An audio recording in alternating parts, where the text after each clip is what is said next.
This is my Specna AEG. I bought this from a friend last year who stopped playing. It's a good little bog standard AEG. He says it has some upgrades, but I'm not too sure about that. It does have some interesting characteristics, such as the hole drilled into the side for a external battery, the nice wobbly stock that I can never seem to get tight, and the overly long suppressor. My plan is to take this apart, give it a bit of a tune up, and take it to some CQB games.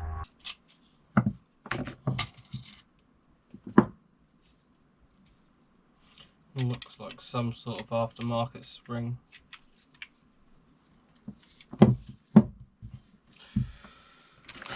So it's definitely been opened, maybe an aftermarket spring, but we'll tear it down, see if there's anything else actually done to it or what.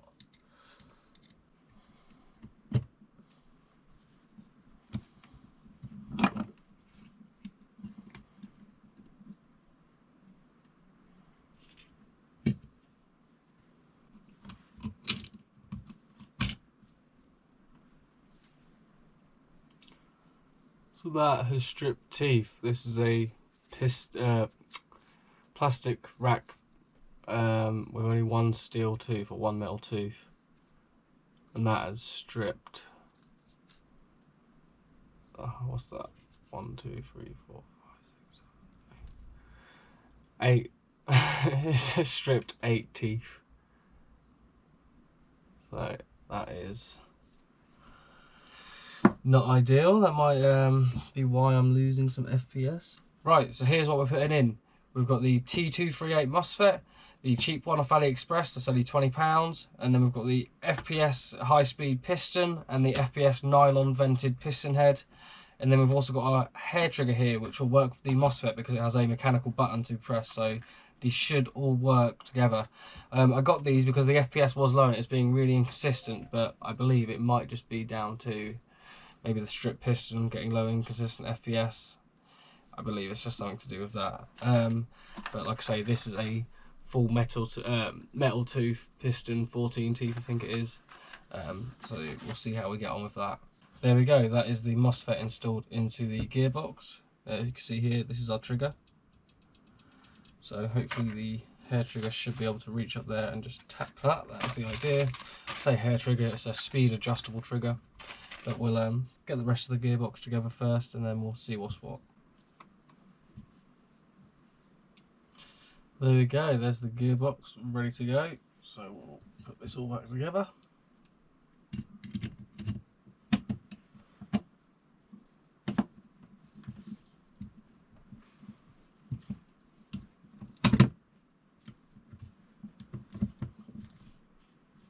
Alright, that's assembled, apart from obviously the spring and guide rod, but what we're going to do first is we're going to be looking at the adjustable trigger. So there's an adjustable bit there and an adjustable bit there.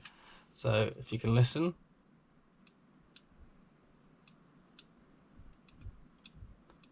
Each little click you hear is the activation on the switch. So there's quite a bit of travel before it actually activates.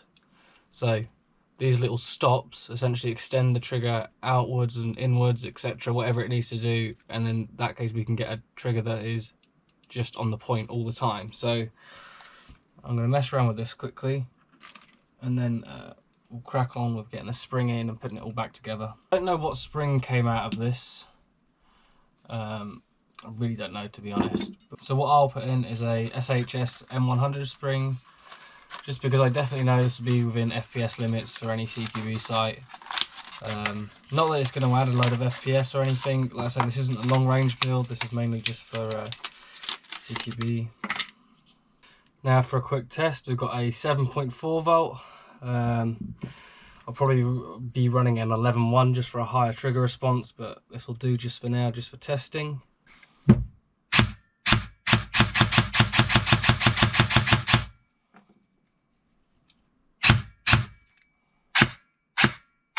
So next we're going to sort out the upper receiver, just here. So the only thing really on this will be to get rid of this big long suppressor, and I'm assuming a long in a barrel as well. Disassembly has revealed a long type bore in a barrel, with a rotary hop unit. It looks like a ZCI. So we'll take this apart quickly. Nub. So it had a 602 300mm barrel. And we're going to be putting in a shorter brass normal standard barrel. Like I say, we don't need actually a range, I just need a shorter barrel for what's going on the end. Also got a new hop bucking, which is the same one I've got in my Raven 1911. These are great, these little orange ones. I've actually got quite a few of these, so I'll whack this on there now.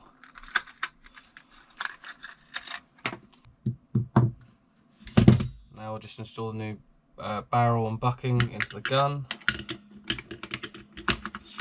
Slide that in, and the barrel doesn't protrude past the threads, which is ideal, just what I'm after. For the end of this, we've got a Ace Tech Blaster C tracer unit. So I've never actually had a tracer unit before. I don't really use them. I usually just run a torch, but I thought it'd be change, something different. Might look quite good on a video, so we'll give that a go. This should just thread straight on.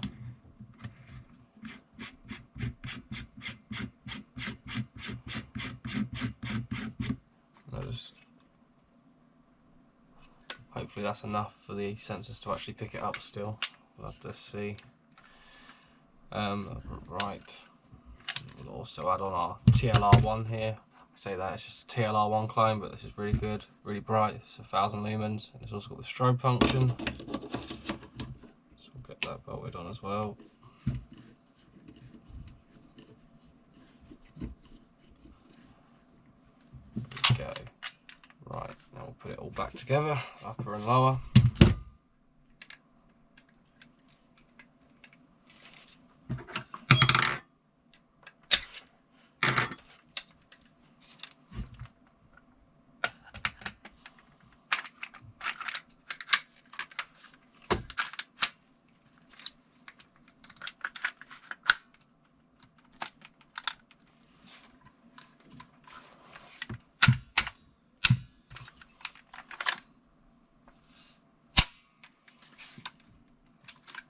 And there we go.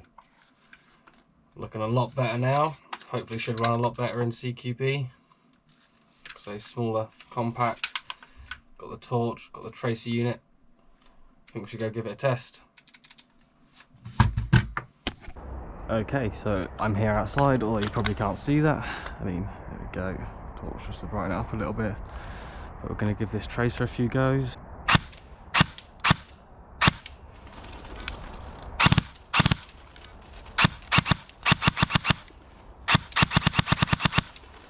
Awesome bit of kit this is, honestly, that's great. Mag's not seating in properly, so it's not doing too well. Try it at some further ranges.